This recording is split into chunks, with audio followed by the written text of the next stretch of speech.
ఈరోజు బొబ్బట్లని ఈజీగా ఎలా ప్రిపేర్ చేయాలో ఈ వీడియోలో మీకు చూపిస్తాను. ఈ వీడియోలో చూపిస్తున్న విధంగా ప్రిపేర్ చేస్తే చాలా సాఫ్ట్గా ఉంటాయండి. ఫస్ట్ టైం ప్రిపేర్ చేసే వాళ్ళు కూడా చాలా ఈజీగా ప్రిపేర్ చేసుకోవచ్చు. ఈ బొబ్బట్ల కోసం నేను శనగపప్పుని ముందుగానే ఒక 2 గంటల వరకు నానబెట్టుకున్నానండి. చూడండి, శనగపప్పును వచ్చేసి 1 కప్పు వరకు తీసుకున్నాను. ఈ విధంగా నానితే పప్పు త్వరగా బాయిల్ అవుతుంది.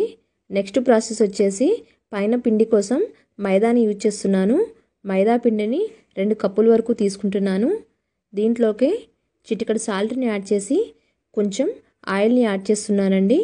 ఈ పిండిని మొత్తం ఒకసారి ఇలానే బ్లెండ్ చేసేసిన తర్వాతనే వాటర్ని యాడ్ చేయాలి. పిండిలోకి ఈ ఆయిల్ మొత్తం పట్టేయాలి. చూడండి, నేను బ్లెండ్ చేసేసాను. ఇలా చేతికి అంటకూడదండి పిండి. నెక్స్ట్ ఈ పిండిని ఒకసారి పక్కన పెట్టేసి నెక్స్ట్ ప్రాసెస్ చూసేద్దాం. ముందుగా నానబెట్టిన పప్పుని కుక్కర్లో వేసి బాయిల్ చేశానండి. ఈ కన్సిస్టెన్సీ ఉండాలి.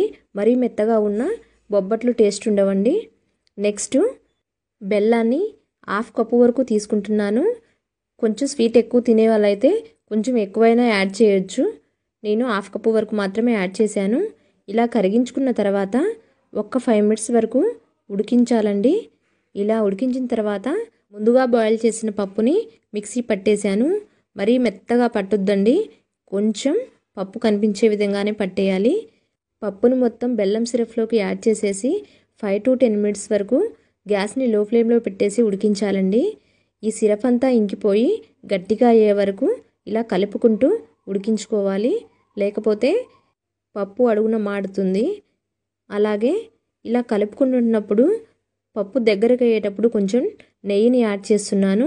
ఇలా యాడ్ చేస్తే అడుగు మాడదండి. నెక్స్ట్ కొంచెం యాలకుల పౌడర్ని కూడా యాడ్ చేసేసాను. దగ్గరకు అయ్యే వరకు ఇలానే కలిపేయాలి. వీడియోలో చూపిస్తున్న కన్సిస్టెన్సీ వచ్చే వరకు కలుపుకుంటే పూర్ణం చక్కగా ప్రిపేర్ అవుతుంది. నెక్స్ట్ ఒక బటర్ పేపర్ తీసుకొని కొంచెం ఆయిల్ని యాడ్ చేశాను.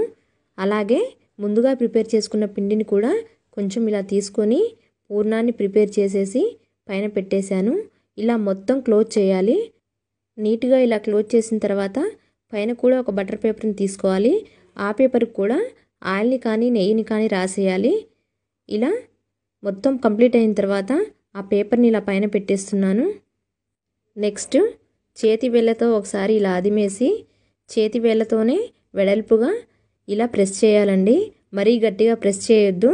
వీడియోలో చూపిస్తున్న విధంగా చేతి వేళ్ళని మాత్రమే యూజ్ చేయాలి.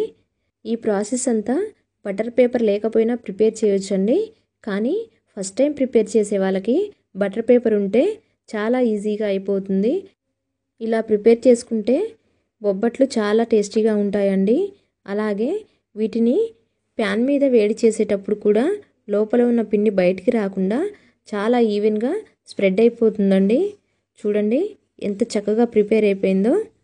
నెక్స్ట్ రిమైనింగ్ ఉన్న పిండిని కూడా ఇలానే ప్రిపేర్ చేసుకుంటూ ఒక 5-6 వరకు ముందుగానే ప్రిపేర్ చేసి పక్కన పెట్టేసుకుంటే ప్యాన్ మీద వేడి చేసేటప్పుడు ఈజీగా అయిపోతుంది. ఇక్కడ నేను మైదా పిండిని యూజ్ చేస్తున్నాను కదా, మైదా పిండి ప్లేస్లో గోధుమ పిండిని యూజ్ చేసైనా బొబ్బట్లు ప్రిపేర్ చేయొచ్చండి. అలాగే లోపల పూర్ణంని శనగపప్పుతో ప్రిపేర్ చేశాను కదా, ఆ ప్లేస్లో పెసరపప్పుతో కానీ నువ్వులతో కానీ ప్రిపేర్ చేయొచ్చు. నెక్స్ట్ ఒక ప్యాన్ పెట్టేసి ఇలా కొంచెం నెయ్యిని యాడ్ చేయాలి. ఈ బొబ్బట్లని నెయ్యితో కాల్చుకుంటేనే చాలా టేస్టీగా ఉంటాయండి.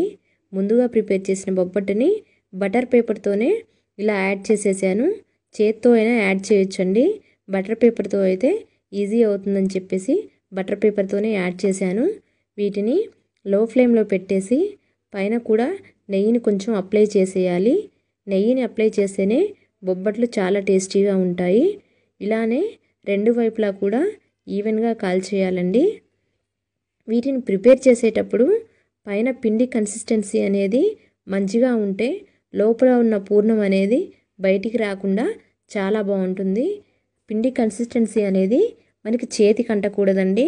పిండిని కలిపిన తర్వాత అది చేతికి అంటకుండా ఉంటే బొబ్బట్లను చాలా పల్చగా ప్రిపేర్ చేసుకోవచ్చు. ఇక్కడ చూడండి, ఇలా మంచి గోల్డెన్ బ్రౌన్ కలర్ వచ్చే వరకు బొబ్బట్టును కాల్చుకుంటే చాలా టేస్టీగా ఉంటుంది. నెక్స్ట్ ఇంకొక బొబ్బట్టును కూడా ఇలానే యాడ్ చేశాను. ఈ వీడియోలో చూపిస్తున్న ప్రాసెస్తో కనుక ప్రిపేర్ చేసుకుంటే ఫస్ట్ టైం ప్రిపేర్ చేసే వాళ్ళకైనా ఎలాంటి కంగారు లేకుండా బొబ్బట్లని పర్ఫెక్ట్గా ప్రిపేర్ చేసుకోవచ్చండి. చూడండి, ఇది కూడా ప్రిపేర్ అయిపోతుంది. వేరే వైపు టర్న్ చేసేసి పైన కొంచెం నెయ్యిని అప్లై చేసి ఇలా ప్రిపేర్ చేసేసాను. ఇలానే రిమైనింగ్ ఉన్న వాటిని అన్నిటినీ ప్రిపేర్ చేశాను. చూడండి ఎంత పల్చగా ఉన్నాయో. అలాగే ఇవి చాలా సాఫ్ట్గా కూడా ఉంటాయండి.